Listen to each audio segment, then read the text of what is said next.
Magandang gabi po, mga kabikay. Welcome po sa ating Barangay Kapren. Isang kwento na naman po na puno ng katatakutan ang ating pakikinggan. Tungayan natin. Sa harap ng rebultong may dalawang sungay, parang mga baliw kaming sumasamba. Ginagawa namin ito upang mabuhay. Sumali ako sa kultong ito para gumaling sa aking sakit. Napakatahimik ng silid na may pulang ilaw. Lahat kami ay nakasuot ng berdeng toga na ibinigay sa amin kanina ng ilang tagapanalig. Nakataas ang aming mga kamay. Sa hinuha ko, mga 20 kami naroroon, kasama na ang dati ng tagapanalig. Sa totoo lang, ay hindi namin alam na mga baguhan kung bakit naman yung ginagawa. Sumusunod lang naman kami sa utos ng namumuno. Pangalawang pagkakataon ko na itong sumali sa kanila sapagkat gusto ko pang mabuhay. Gusto ko pang mabuhay ng matagal at makasama pa ang aking ina. Isang kaibigan ko ang nagyakag sa aking sumali sa kultong ito at kasama ko rin siya. Ngayon, mukhang mga pangkaraniwang tao lamang kami sa labas. Pero kapag nasa loob na, ang aming kaluluwa ay unti-unting iniaalay nang hindi namin napapansin. Iniaalay namin kay Rasdos. Ang tawag sa rebultong may 2 sungay na nakapwesto sa harap. Halos lahat ng nasa silid ay may hinihinging kahilingan. Iba-iba at mabibigat na kahilingan. Bawat araw ay kailangan naming sumamba kay Rasdos kasama ang kanyang mga dati ng tagapanalig hanggang sa matapos ang aming panata sa loob ng 100 araw. Sa bawat paglabas namin sa silid na yun, kailangan naming sundin ang mga utos ng nakatoka sa amin na datihang miyembro. Iba-iba ang kanilang mga utos. Depende sa hinihiling namin kay Rasdos. Noong una kong gawin ang aking misyon, nangangatog pa ang buo kong katawan. Alam kong mali at kasalanan ito sa Diyos. Ngunit kailangan kong sundin ang aking panata kay Rasdos. Dahil kung hindi ko yun gagawin, ako naman ang mapapahamak.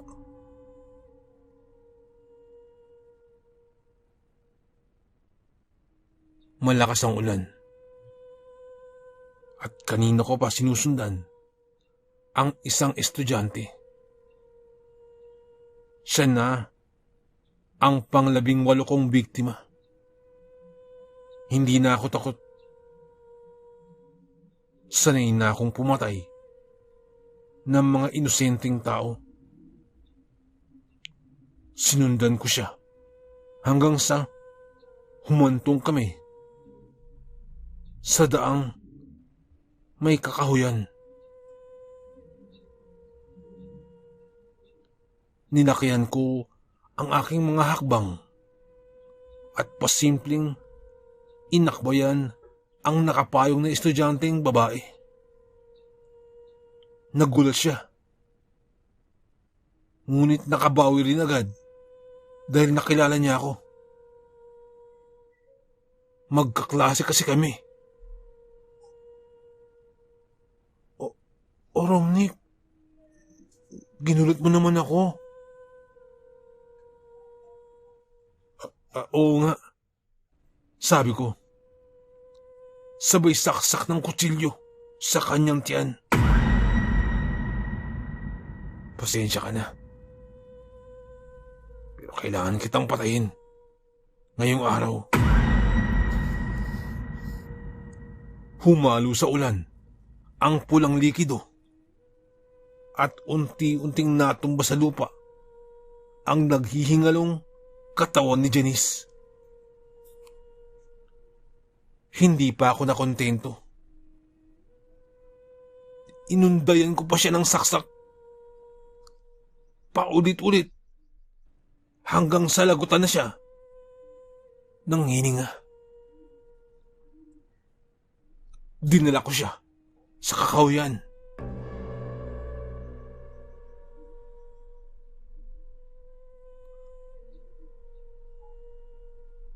Dahil humahanga ako sa kanya noon pa man,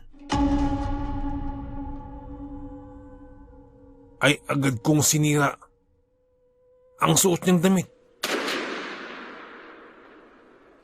Winarak ang banda sa dibdib. At agad kong itinarak ang kutsilyo sa kanyang dibdib. At mariin kong dinukot ang kanyang puso.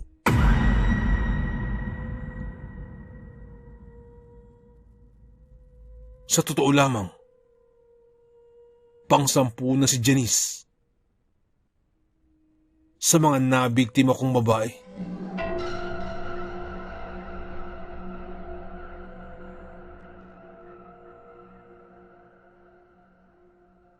Mabilis tumakbo ang oras. Bawat araw ay may nabibiktima ako. Sari-saring puso na ang dumaan sa aking mga kamay. Iba't ibang klase ng mga dugo na ang nagmantsa sa aking mga palad. Isa na lang. Sambit ko habang nakaharap sa rebulto ni Rasdos. 79 na ang mga nalikob kong puso ng tao.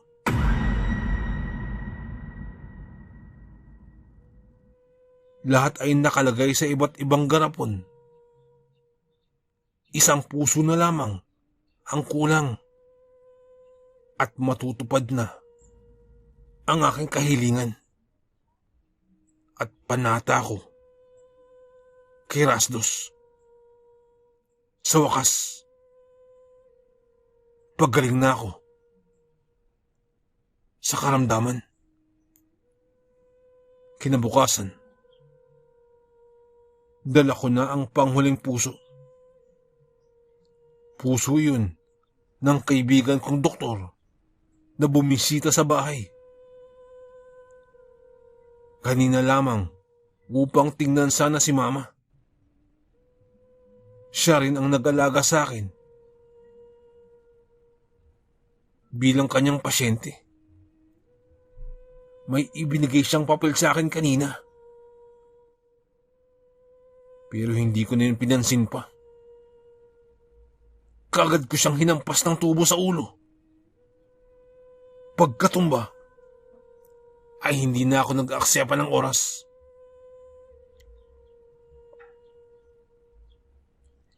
Hiniwa ko ang kanyang dibdib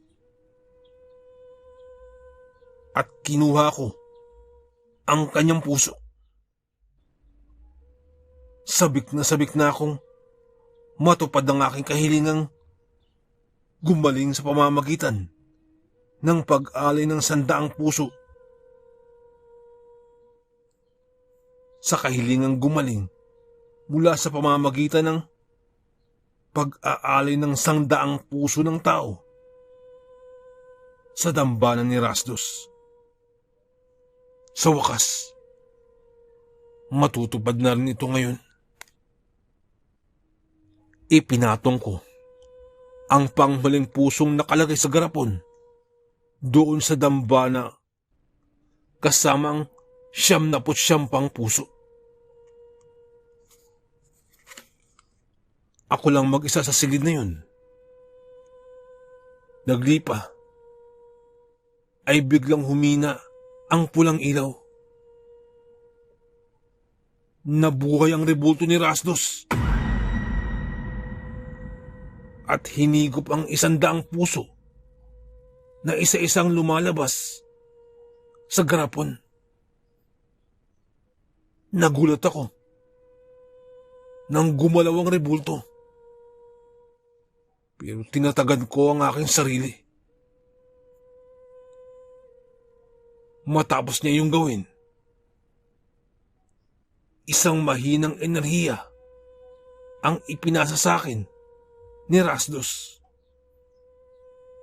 Naramdaman kong lumakas ang aking katawan.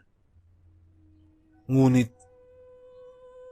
unti-unting dumilim ang aking paningin. At naramdaman ko na lamang na bumagsak ako sa sahig. Hindi ko na alam ang mga sumunod pang mangyari. Kung saan ako natumba, doon din ako nagising.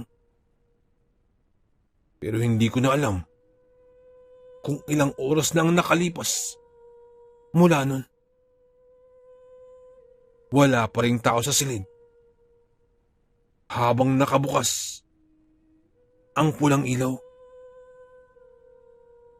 lumabas na ako nun at dumiretso na sa bahay. Pagkapasok ko sa loob ng bahay, napansin ko ang papel sa sahig.